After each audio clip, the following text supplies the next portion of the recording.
Vous informer au quotidien, c'est notre devoir. Chercher l'information pour vous, c'est notre passion. Madame, Messieurs, bonjour, bonsoir. Ça dépend de l'ère à laquelle vous nous suivez.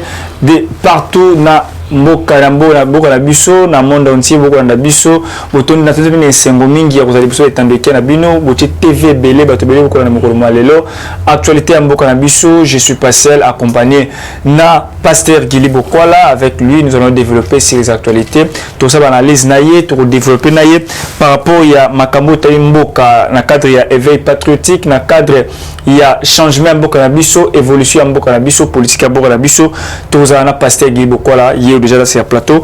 Pasteur Guili Bokwala, bonjour et bienvenue na Basango ya Congo pour une fois. Vous allez toujours nabiso disponible pour nous couper la bande déco par rapport au thème Boka nabiso. Bonjour, merci aussi, tonton Mambilai. Bonjour, bonsoir. Je ne sais pas l'heure à laquelle de quoi Zolanda Bisso, ceux qui n'ont motuka, ceux qui n'ont compitanae, ceux qui vont bon voilà. Mais de toutes les façons, moté et kimia na mabotanion so. Mieux vaut que jamais. Le Bezalaki anniversaire il y a Mama Lili Kimoto. Il y a le véritable londonien Etienne Kimoto et le lot anniversaire il y a Britannique Abeya, il y a Nangadon na Mama Jili. Donc voilà, tontoirement on est là. Moussalaka ande mutu ezakam ko obligé biso à tout moment toza liboso ya mboka. Tout à fait. On a profité de cette occasion pour nous repérer ça. Mbotama et là mon confrère il s'appelle Jonathan Makila. On a pu sur Mbote depuis ZM Télévision. On a pu sur Mbotama et là ma grande sœur chérie, ma cousine Mariam Bipendo ou comment le Mariam Kenye. Voilà. Moi c'est mon bal David Kenye. On a pu sur vraiment Mbotama et là beau fêter malam depuis Goma. Merci beaucoup Pasteur Guili. Tu vas directement à tout un beau cannabis. Pasteur Guili Bokwala. Courte joie, il y a Matata Pogno. Le sénateur occasion, le sénateur Pogno, je sais que vous représentez la moyenne de défense. Matata Pogno, la moyenne de défense pour le sénateur. Le sénateur, il faut libérer Matata Pogno. Il mon centre, avant d'anaï à Kimia. Mais le coup là, il est inclus dans ma gouille et belé en boka na biso. Comme monsieur matapo avec la même mise na katiwana basengi suna bureau ya Sénat ou était quand même pas ndeko batu le kwebo yé ba analyser les lois mataponyo ba livrer na justice ezali acharnement ezali ne avona koloba ezali boko landela candidat potentiel adversaire de taille à Fatina 2023. Qu'est-ce qui se passe toujours matata bo abolande koto ba bombi bolandi simbi koto. Donc quand yende ayiba mbongo mboka oyo tonengeni Pasteur Guili expliquer population clairement qu'est-ce qui se passe avec matata. Tontoirement matondo nayo encore une fois de plus ndenge ozobanza quand même na biso bato pamba ndenge yomoko komisanga super communicateur les mieux écoutés. Je ne sais pas mais c'est une grâce seulement. Naningaki na répondre na motuna nayo boyi. Avant lelo bandeko balo balikambu ya acharnement. Avant lelo bandeko balo ba makambo nyonso bazolo babango moko.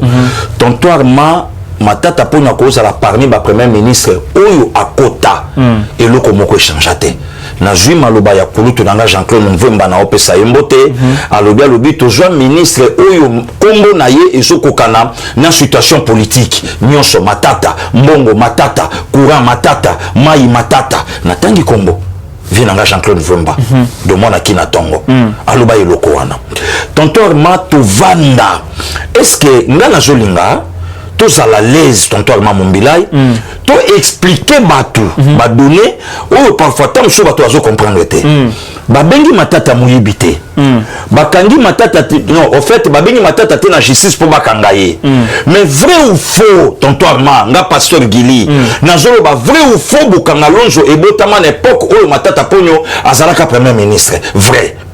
Tontoirement, vrai ou faux, Mongo ya Bukanga Lonzo pesa mingi sa musala, Bukanga Lonzo et sala musala te. Vrai, mais c'est quoi le moto ya zala qui censé loko wana? Ba bengyo yaka ou expliquer bana ya Congo, Mongo na bango. Oyo babandaka nanu na Bukanga Lonzo mais projet nango yalaki na ba province nyonso et permettre nzala et sila. Yaka ko s'expliquer. Ça tombe aussi bien. Ma part à Kati voyage na Conakry mbala liboso na Congo na mona ba kinoise na ba kinois ba kiyamba Matata Ponyo au contraire Matata Ponyo sali ba voyage mequin na ndinga kina na ndinga zonga ka batu ba yeba te mais cette fois-ci ko utane na Conakry Matata batu ba yamba ye azala ba militaire na justement na boyi nanga ipete Matata ba yamba ye tonton ma Mumbilai Matata lobi je suis rentré vite pour na répondre na justice oyo eza manipulé mais ça tombe bien Matata Ponyo un grand garçon Tandis que la justice est manipulée, expliquer bango qu'il y a benga pour un problème, non to benga pour un problème à Bukangalonzo. Mais ngaité, mais l'accès biso tala. Avec son anayo, tonton est-ce que batu bayebi depuis Vital Kamera Kangami, et zappé na bateau justice et benga bayoka y par son anaye, il fait nanga Thomas Loaka le Saint-Jola. Justice et benga ye, na koyi biso même proche, il y a chef de l'État, et belé pe babenga bango bazonga. Mais le lot Matata Ponyo a commis célèbre et pas nabino, bah journaliste, je suis innocent. Naïbi l'autre côté, justice a manipulé. Mais qu'est-ce que le bango? Le lot n'a pas la carte pour la université, ou le lot n'a pas côté ma kasi koleka campus. Il y a Kinshasa. Mais Matata Ponyo, ah oui, ça va tout place à Jolambongo. On a encore plus loin, tonton Armand. Ngana yoto yeko apprendre obeninga mbangu na tongo parce que Giliaka ekwei tonton nini ekwei il semblerait que balobi ke batu nyonso basala ka voyage national na mboka biloko baliaka na kati wana balongo la Matata $80 moi gâteau moi secret moi nino $80 tonton makambo zulu beza solo lobi na moni yango n'a pas passé qu'il na côté na ko vérifier donc ceux qui 34 personnes ba ke goma balongo lié 80 x 34 ceux qui 28 personnes ba ke Lubumbashi balongo lié 80 x 28 ceux qui donc nyoso wana ya Matata mais tala siko dama jango na kati tonton na zingulu ya kolongwa Kinshasa ti Addis Abeba na lobi na yo na yebite so nzoto mtezala nga biente ou bien nini na mona ki ma eloko oyo na koka kolia te na mona na ngangote na mona ngangote na longo ya Addis Abeba ti Oliver Tambo na Johannesburg tasa café tasi ya café peut-être yo stress ça vient na yebite na mona na ngapelo ka kodamia na kati teke ya la ramake non olie na mona na ngangote na mona na ngangote na moni ba fio na be shopping pa bazoli na mona na ngarien ba jiwo ezalaka yango pe ya la likolo ba to oke nango likolo na mona na ngangote bon soki kutu tolongwa awa na voyage international ezana ba frais wana te a combien plus forte raison na lali nanga na tongo toujours tonton Armand Mumbilai parce que Giliaka Matata Ponyo ba jouer na problème ya ba indemnité ce qui a fait à organisation ou il y a 74 une affaire à 140 millions de dollars américains tonton Armand il semblerait tabino ezama mbasolo mais c'est comme Matata Ponyo il y a qu'à s'expliquer. Non, bah, tu as te préféré. Mais justement, pour rendre Sénat wana et ça la valeur lelo, il faut livrer Matata.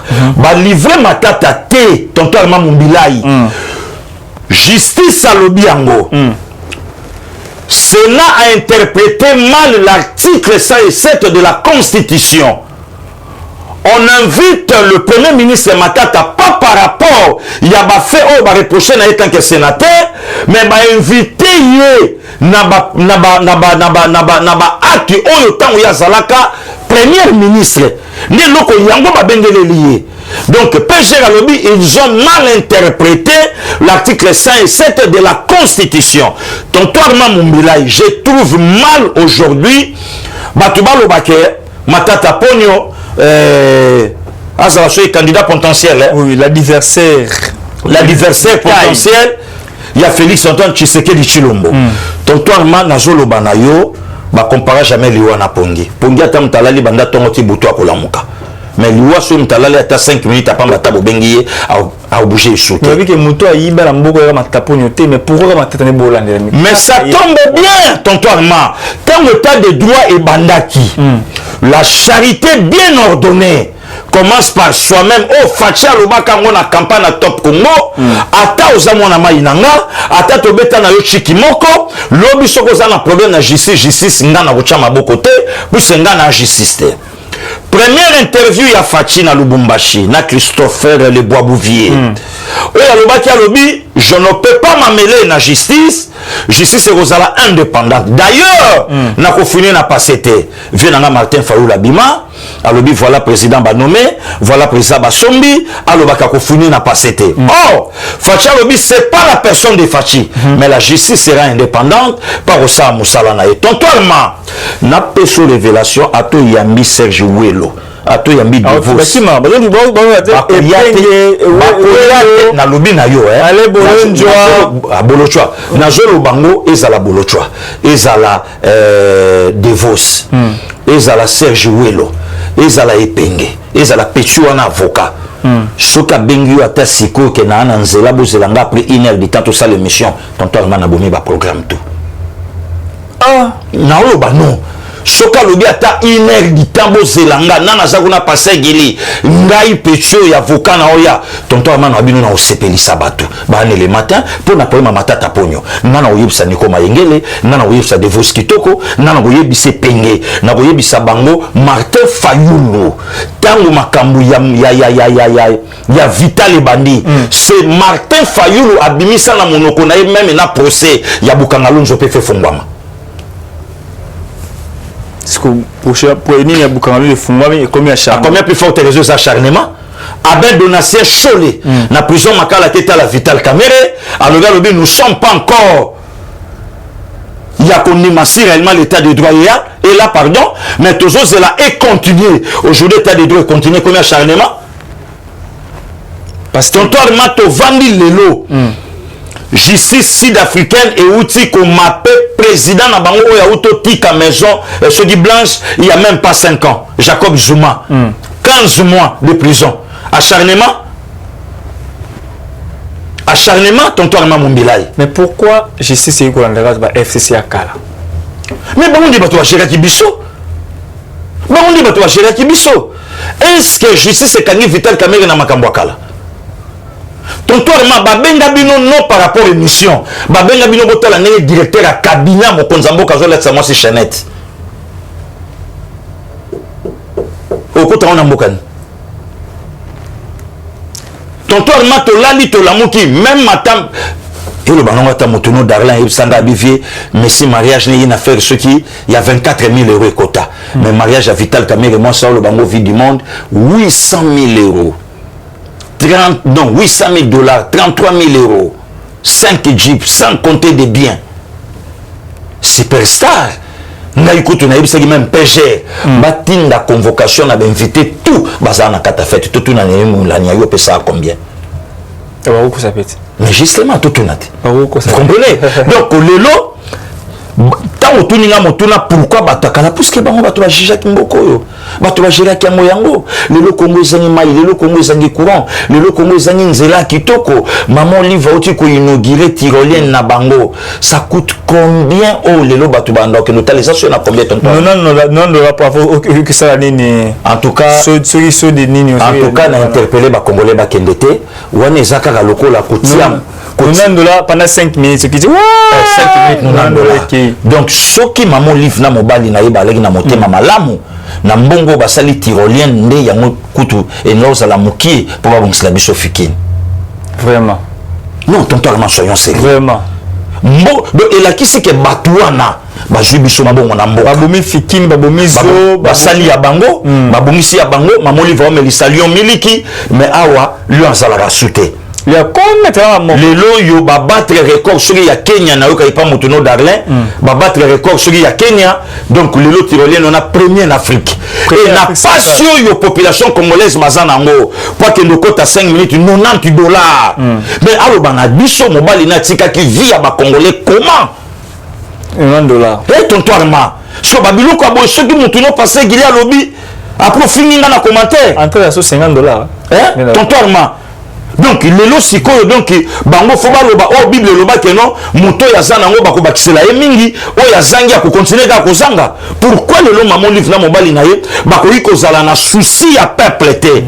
Pourquoi pas lelo bako zala na mawa ya peuple te. Et loko basel yango pourquoi pas lelo tontorma bako tsaki mongo na marché comme ça congolais ali ya kitoko.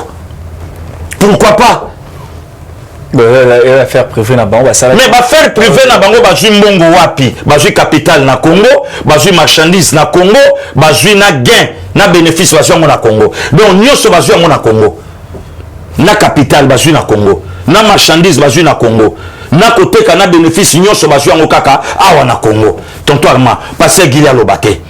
Ba jeune garçon ba ninga ba leki, bazo sisa ba classe boulé zate. Cop ezate. Mais tal esika bato bake ko bimisa cop na bango basala pour ba continuer encore quoi appauvrir biso. Lobby bako benga Joseph Kabila na justice c'est comme intouchable, il est plus fort que Jacob Zuma. Il est plus fort que Zuma. Et pour le matata pour ne comme acharnement, tonton Armana parachuté na question na yo. To comme en 2023. Matata pour nous nazo kendo nga na osambela za l'année innocent. Babi misaye to komi mana 2023 facha telemia matata pour na telemia ndenge frère na ngala ti complet jino wana kitoka ke petit na ir n'est pas matata pour le chef de l'état. Ah c'est que Congo ti Jésus a besoin to bonga soute. Pasteur Gilbo Kola, il gère votre koloba récemment à 6 millions de dollars américains et bungi na fond à Covid-19. Donc celui qui gérait c'était était longono ministre venu ya santé azongi pété la chamutu mususu na place na oshiro weke na stopper le ministère de la santé ils ont été longono ba gestion mais tu sais quoi ni était longono aza inquiété de la justice mbongo c'est faut utiliser ngai passer gili tonto Armand Mombilai na caméra ya ndoi nanga na kozala clair ya koloba yango justice ezate pour na ba homme fort na ba faible justice ezate pour na batubo pour na batuboy passer gili azota la caméra ya ndekone Josué azolo bangwa lobi s'il faut esengi ba interpeller eteni par rapport à ba fait ba reprocher passer gili d'accord. Voilà, je m'arrête là. Merci beaucoup pasteur Gili Bokola tout un sujet sur l'actualité maman livre na goma plein à craquer plein à craquer. Tu vois, beaucoup sentir vivement 2023, pasteur Gili. Non, populisme, hein. Faut mon accueil. Et ça, on va aller bossoter. Maman Denise Aoutakuna, Mokonzambo Kanamwanda Tango Yaki, pas que Mekanzoto. Sur Babilo, il faut comprendre que non, tout ça n'a tant qu'on calculé. Pour l'élo, il y a même atteint à Est Yango. Bavanda pendant 18 ans, tout le monde a solution au Mokonzambo qu'on appelle ça Est, tout le monde a voté. Voilà ici que le peuple congolais, c'est un peuple malheureux. Alandaka mutu nyonso, ayokaka musique nyonso, akendaka partout. Voilà le peuple congolais. Est-ce que l'élo na Est batu vraiment bako que ne peut pas balandi maman livre? Elle est à côté kuna. Maman liva lo bana biso place à tout aki ponda chaki mo netike na Mokongo. Rendima moi nana le lezandenge nini. Ndako wana place à tout la liboka pondu na ba fissure est-ce que batongela bango? Abongisa malewa aliaka wana. Voilà malewa aliaka wana. Comment lelo batu ba osala batu hypocrisie, osala loko ya cher, ozo melisa lion miliki tandis que ndemo yambi passer Gili boye na plateau na passer Gili meliti ya mutakala o lelo toloba nakin. Sans lait. Motuno d'argent zatunaye. Ah oui. Pour nani la miliki ezate. Mais moto akenda na biso ti plus loin azope sa lion miliki. Tandis que ba jeune garçon ti lelo na kin ba melakama ya lobo. Ya na betaka chose ala suka na endurance boro ndeko zanga. Lelo tant mutake na est lelo sko fotuna akena est puisque état de siège sali makambo nango. Akena est lelo puisque population na d'accord. Est-ce que tango bande quoi est ba réclamer mo konzamboka ba réclamer kaye populisme. Voilà ton tourment. Merci beaucoup pasteur Gili Bokola tout un sujet sur mon socio. Fati Béton a ko surprendre toujours bateau. A ko surprendre bateau. Tu vas dire que non, tout le monde va autant de la politique que messieurs les Congolais Noël Tchani peuvent toutefois être parmi les DG, le gouverneur et la BCC. Mais Lelo Fati Béton a nommé une dame brave. Voilà, qui a reçu sa macasse. Oui, j'ai beaucoup de respect avec Madame Mboui. Aza vraiment na qui a reçu sa macasse. Ali cadre, ancien cadre FMI. Pasteur Gili Bokola, Fati Alinate absolument la politique actuellement. Pour le poste et responsabilité de macasse, Kochara na basi. Kocha moto a sengeli ni siko e sengeli ponaye. Tonton Mabino yoka sonité. Namboko yo babenga ministre na procès à 100 jours. Balobina pe sans fonction ministre abi ministre honoraire. Fonction, yoka fonction, ya ministre. Nani Bitankwira. L'homme de ma grand-mère, moto Giraka likola à ma grand-mère là. Hein? Bitankwira télémé boy fonction ministre honoraire. Est-ce que ministre honoraire est sa fonction? Est-ce que ministre yimoko est sa fonction? Mais les lots tant mon konzamboka ye abandi kotia mutu oya sengeli. D'abord tontoirement, il faut te dire que c'est le tout premier gouvernement du monde. C'est pour la première fois dans l'histoire de mon pays, la justice va passer mon mamie Rose Mutombo, une dame. C'est pour la première fois dans l'histoire de Mbokananga, le 13e gouverneur, il y a banque. Depuis Congo, il y a la Congo. Depuis Congo, il y a la Congo. Papa Payi, Jean-Claude Musango, non. Jean-Claude Massango. Oyo babomaka awa na kitambo wana. Donc, lelo, pour la peine, ce que tu as dit, photo na bango sur moi, c'est Liboso. 13e femme. Et lelo, Fachi Azolinga Laksabiso que les hommes ont échoué dans leur mission. Donc, tu as dit que professeur de l'université. Aïe la biso loi primo ministériel qui est premier ministre azana droit azana pouvoir que le chef de l'État. Moutaye na loi wana professeur à l'université.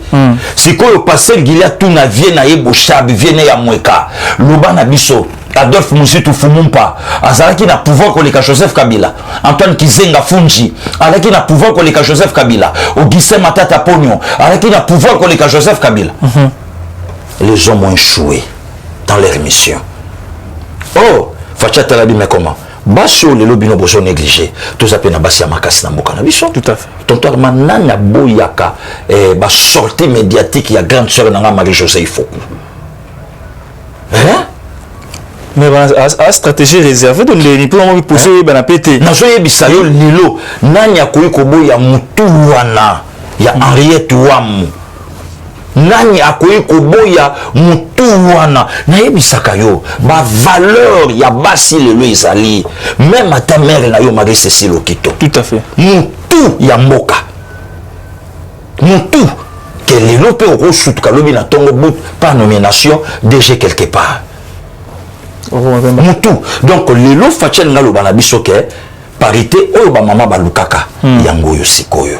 Donc Félix Azalokola Alexis Tambo Mambate azo titoyer moi si na miso bato. Facha linga corriger ka Janine Mabunda. Oyo ba langage non so baloba il prétend être un juriste or il ne l'est pas. Angala kisaye ke ozala ki le côté. Ezana baninga basi mama na ngambila bela yemba ba usoko kote na bango chepe mutunase. Voilà aujourd'hui pour la première fois dans l'histoire de mon pays Mokonzamboka nommé gouverneur ya banque ndeko tonto Armand na loba ke loko moko est important lobi quelque part oyebi ke lelo 42 basi ba commission ndeni nasi mama Zolanda biso abotio même ata mère nanga Marie Pembe place azana Houston pona na ba state bango bayebi ke tango banda okabola biloko zo ba teso mama liaka mama ko kabola damage au sentiment nzongo po mais sanya mama ezate être femme fozana motema ba pesi mbongo mboka asimba yango ba pesi siko mbongo ya mboka omoni même ataba mabunda wana place mama Janine Mabunda za sikoyo place za sikoyo arrivé takake non batinda inga na ba place mo fallait pas na kotango batinda yi mais il était sûr avec ba député mais justement ba insolence na ben politesse nyonso wana batindi kanga a regretté fort la place ça même à le carrière politique na yiko ina mai parce que titan babilo ko nyo sejo sala mana ba mère tout les ba kotina ba banque na bazalaka na bango même abunda croyait que ngainde fin na sukisi or en réalité rien donc ils ont un débat tontoirement et puis peut-être qu'il a acheté na moto na no ka ndengo lobi Noël Chanet kala jamais ko loba que na ozela ba pianga banque. Mais il était sûr par rapport non la compétence naie non toutefois la compétence naie et le bas qui te que va payer banque atikani ko sala mission mon côté à lobi que no ba mission nanga et ça que lobi na la gouverneur à banque et ça te tontoirement na plateau mon côté et ça te donc bato déjà balongola idée wana c'est un citoyen congolais ou ce qui a payé sa vie na tonton mato vanda na yo na loba le kamba recensement pensez na ngeza lobi ba piangani éviter l'info on est sous coordination parce que il y a une idée il y a recensement il y a reporter Pierre de difficulté viens na Richard tout ça non parce que viens na Richard Mtumbaza na ONIP donc organabilité avec na ONIP on disconvient pas à combien on parce que il y a ka nga makanisi na ngo wapi ya makanisi pour venir idée mteli busu banda ya c'est que le but que nous va commencer à décher non on va décher mais au côté la carte wana on va consulter totalement tout dans les camomba yo lelo yebi eza babiloko ya nanga docteur Mayela Lobarate que yo ndete mutoko loba yo yebi tontoirement na minute to tomba tumsu ba mona rabiso to na valeur te to salagate yi passer gilio na zo loba ere yango ko luka bulote mais tontoirement to telemena yo po yebi que non place nga pe na salaka o pe na zo pe mo soka ngonda nanga na bikaka nango tout à fait voilà. Pasteur Guy Bokola, recensement, identification dans 9 jours déjà depuis hier. Donc, on a compté le 10e jour et lobby. On a 9 jours pour une fois un cahier de charges où il va repérer ça na premier ministre Samalou Konde. On va repérer ça un cahier de charges. Il va évoluer à la recensement, identification et puis il y a carte d'identité sur le plan national, sur le plan international, pas la diaspora, déjà ça, les Libanais en Mboka, combien, vous avez côté à combien de députés parce que dans 2023, les élections aux Zala, donc si Boston m'a bien là à Istanbul la minute donc la minute non à Congoté. Mais il faut pas m'bolayer ton toit donc c'est quelqu'un de bien. Non, c'est quelqu'un de formidable. C'est un frère qui est, par exemple, c'est un frère à doux, à calme. Et puis c'est un homme de parole. Donc ce cas lobi na yo likambo ndenga lobi donc nde to telemino bo auta la tina bataille. Vraiment. Et Boston bien à Istanbul wana akoba ngeno nga voter na ngai député président pe tout le monde en élection ça en France mais ba français me sous ba français ou congolais quelle ambassade na voilà qui ont voté voilà à qui a voté président a voté député dans l'Angleterre on a vraiment basalima papa commission ba personne pas vient donc abea il pas eu commission batuna et papa basali vote e ko sala makuna e ko chikoto oye na ba François na ba personne ba Roger Luma ba Jean-Michel Okio bindi ba to bozali ba na Canada ba pesa mo teramos voilà ba Canada kuna ba teramos bazali donc ba yebi comment ba ko sala ba sarambu bazakuna odo ojuba donc c'est partout oye na ba Belgique wana ba sénateur ba Christian Chimanga vraiment oya mère Bibi bango bazakuna ba yebi comment ba je connais une dame en France à Paris madame Elise Pongo abi que non abi ba bloko wana que non identification que la France a identifié à Congo sur la France va combien tu vu en gros tu sais démographie nango combien aux ala kuna liste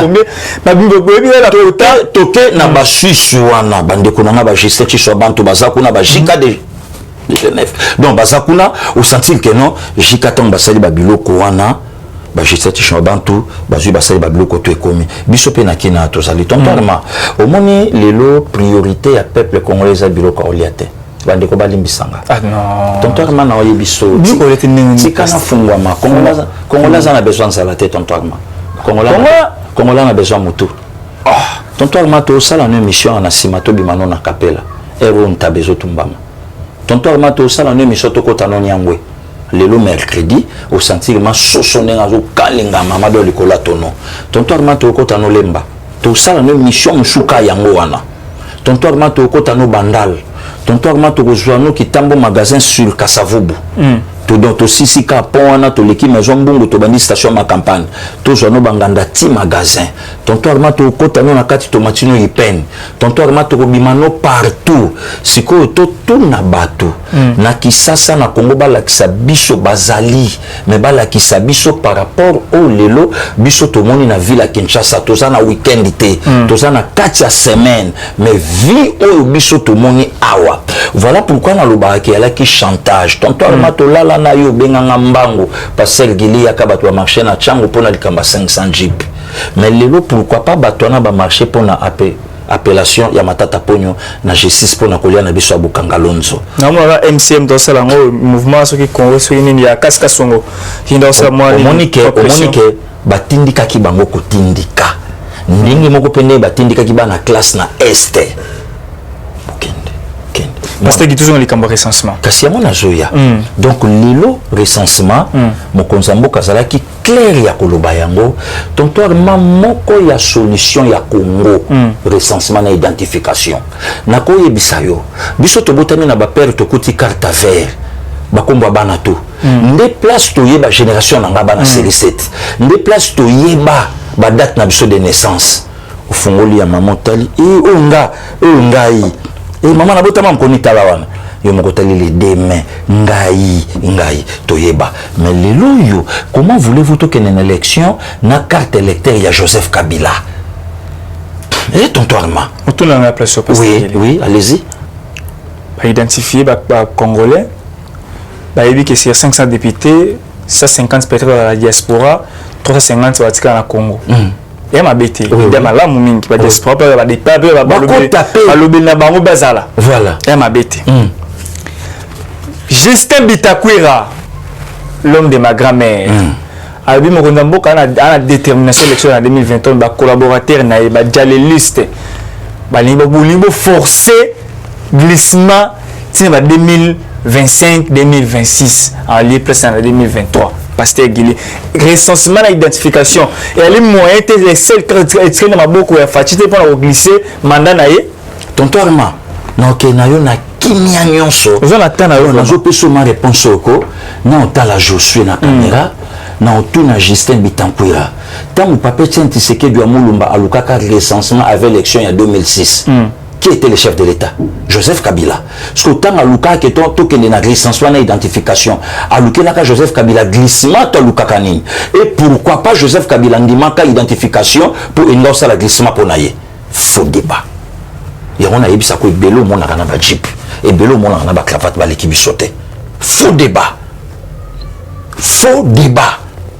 oh il nous a la balle de match oh il y a de la patrie à tous là il nous a la balle de match oh déjà Kabila ngaka zwango Kabila na OK ça tombe bien le quoi yimo ko Mulumba lobi boto kende mo élection en 2006 ça là et ça te kende pour le recensement mais papa tient andimi aza la candidate il dépêche sa voter té a carte électeur té élection salama Kabila chef de l'état et ça la glissement tontoirement to fandi na yo awa tontoirement mumbilai ba otuni na question ngote tikanga mona fungwama batu babandi ko loba likambo ya ba jeep batu babandi ko loba likambo ya mbongo batu bandi loba boy mais lelo yo tomoni ba évacuer cardinal Mosengo na avion médicalisé catholique atoni montante pareil au Brazza ah bon ya mawa pareil na mais que non ça soum tatindi avion là pour la soirée dans l'avion médicalisé dans cas c'était outil Brazza tatindi yango fele kérosène était le côté batona ba osa musa na kati rien mais ça tombe bien tontoirement lelo tango passer Guili na lukaka débat na Bécholé pour na tout na ya Bécholé tango yo lukaka élection change la situation mbokatin mais tango passer Guili lukaka social na recensement na identification et au changer mboka lelo catholique apé sabiso état oyo hôpital na bango ezali Saint-Joseph et ça n'étanime apia biso lelo ngakutu na lingaki bakende na cardinal Mosengo na potote balinga bakende na hôpital Mama Livo yo akenda iko inogera il fallait bakende na Mosengo kuna pour amona bato ya bengaka ba médiocre auto sala messe na lopango et pas Kabila auto sala messe le 4 juin Kabila chef de l'état Mosengo bengaka médiocre prison ciel ouvert Kabila tika pouvoir Mosengo bengiye président Kabila to sambela pona bango et lelo Mosengo abela balobake awa nanya malonge zate il faut kende poto mais bato yo zo soutenir lelo pourquoi pas mbongo yo Mama Oliva tongele mbongo Mama Oliva sa lelo konaye babongisa na hôpital général batonga en étage baranjango pourquoi pas Mama Oliva mbongo wana babongisa na aéroport tonton mankolo osunga yo ko mon aéroport à Addis Abeba ndeko okomona aéroport ya Oliver Tambo na Johannesburg 555 millions na bisuka ekenda bongo mais lelo yuti na 21e siècle bazokende na Cardinal Poto a eloko ezate mais tonton na mabaloba na biso cinquantenaire ya biso mbongo ebima médecin directeur indien l'hôpital à sanatorium na morgue on a yebité au côté langote récemment mais c'était compliqué na au côté langote de nani ya de kochimbu muko na ote kotika biso mais c'est compliqué voilà dégueulasse à sanatorium oui hôpital à Kitambo n'en parlons même pas maman ye motolo bakututé mais pourquoi pas mbongo basali tyrolienne na motema malamu ya mama Olive mama Boboto benga kena ni mama waro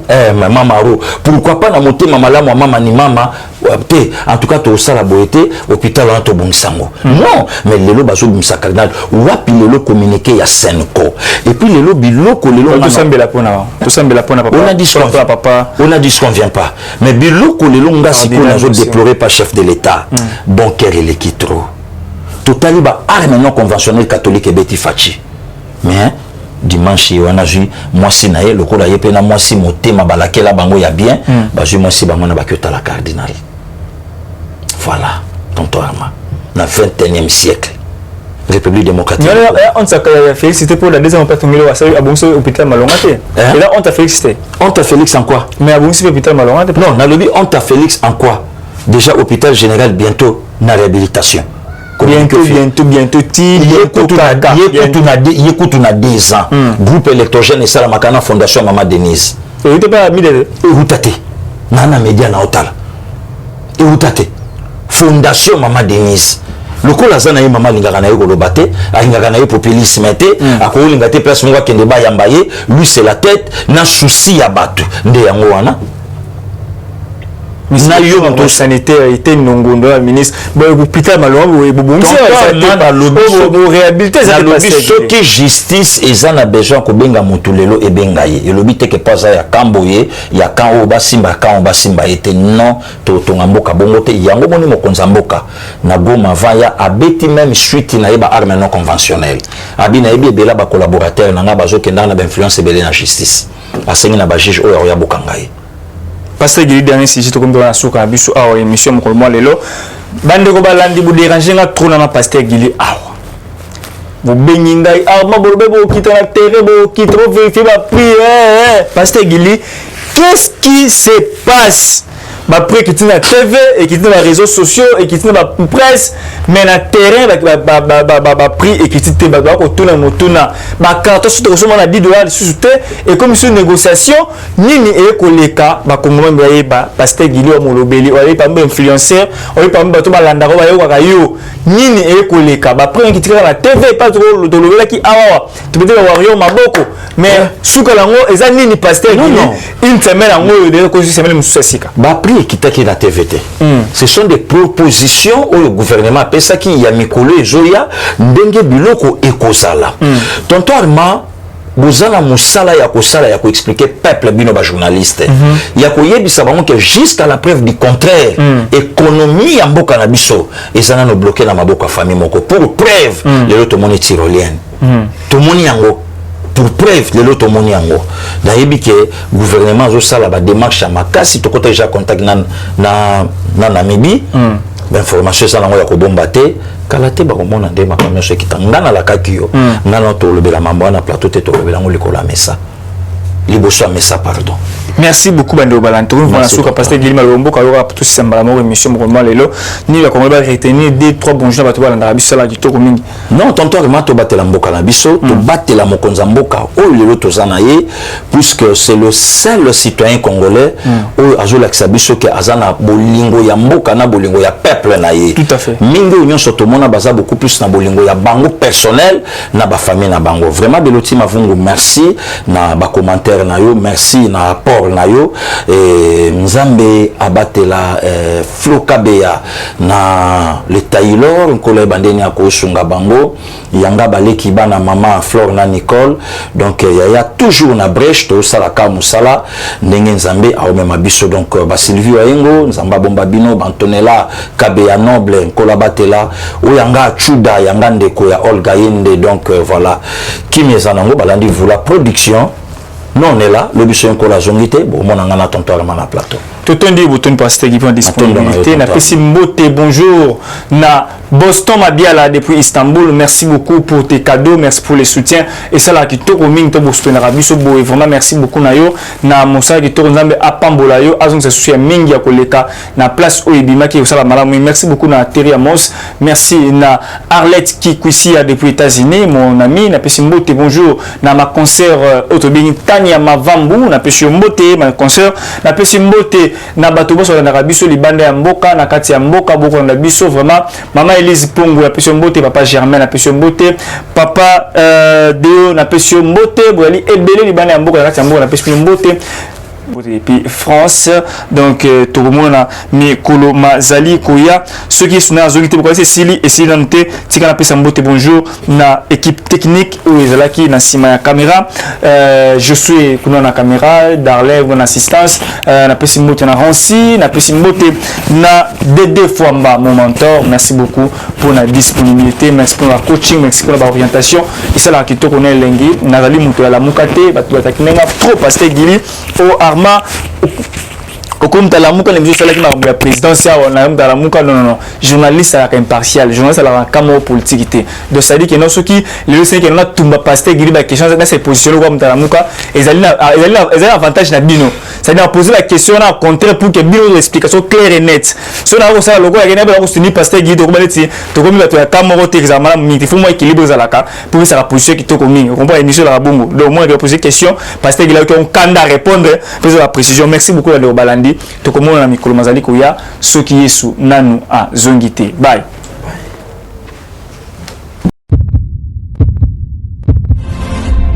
Eshima, votre magazine qui bat au rythme de l'actualité. Retrouvez la nouvelle édition. Exclusivité, Barnabé Mwakadi, les recordmen des chiffres. Jamais la forte mobilisation des recettes et les performances de la Direction Générale des Impôts n'ont défrayé la chronique comme c'est le cas maintenant. Des exploits jamais réalisés sont atteints depuis la nomination du nouveau directeur général Barnabé Mwakadi Mwamba. Classé meilleur élève par l'inspection générale des finances en mobilisant 1100 milliards de francs congolais pour le mois d'avril, le directeur général Barnabé Mwakadi a sorti les grands jeux en mettant en pratique ses 27 ans de carrière au sein de la DGI. Il connaît les secrets des chiffres. En un an, plusieurs avancées sont réalisées. La traçabilité de recettes grâce à la numérisation et la digitalisation de la procédure des déclarations et paiements d'impôts, l'amélioration, les renforcements de capacités humaines et institutionnelles, la lutte contre la fraude fiscale. Le directeur général de la DGI, Barnabé Mwakadi Mwamba, veut répondre au mieux à la vision du chef de l'État Félix Tshisekedi grâce à une gestion orthodoxe.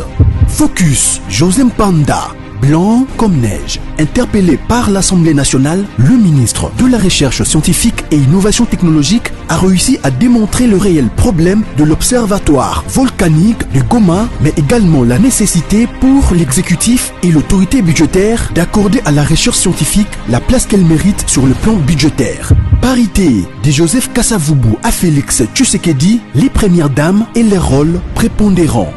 Nation, Bukanga Lonzo, quelle suite après les refus de la levée d'immunité du Sénat?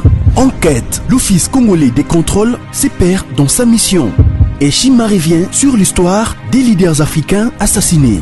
Les forces et faiblesses de la RDC dans ses relations internationales. Culture, rituels et coutumes des Bashi. Retrouvez l'intégralité du magazine Eshima dans les kiosques.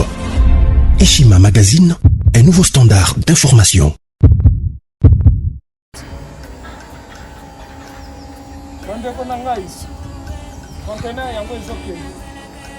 Le 26 mai, les conteneurs. Conteneur chaque mois.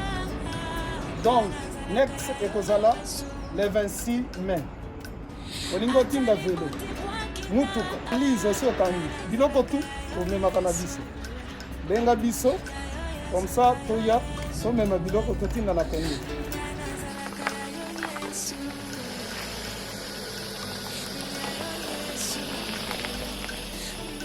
Bandeko kari yango oyo touti kozongo ezokende Kinshasa. Ozana mutuka pesa biso ezoke. Merci. Le 26 mai, mosusu okwende ya 2021 otosala yango. Donc tosalaka chaque mois. Oza besoin na carton benga biso. Biso monene yango. Moyenne yango. Au moyenne. Yango. Na carton na biso ya moke. Oza na 3 dimensions. Oyo nyonso olingi otinda benga biso. Tozozwa ba vélo, tozozwa ba valise. Mituka tozozwa. Donc eloko tout tozomema na Kinshasa. Merci beaucoup.